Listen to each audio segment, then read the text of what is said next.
সময়। কথায় বলে সময়ের পূর্বে কিছুই হয় না।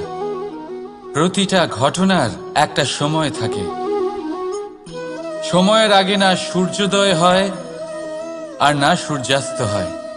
সময়ের পূর্বে গাছে না ফুল ফোটে না ফল ধরে।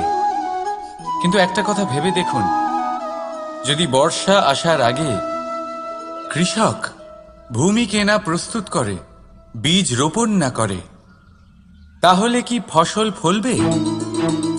যদি কোনো যোদ্ধা যুদ্ধের পূর্বে নিজের অস্ত্রের ধার না দেয়, তাহলে সে যুদ্ধ কি করে লড়বে?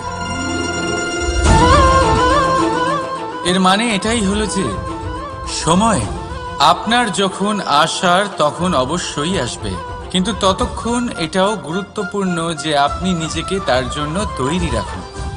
কারণ এই সুযোগ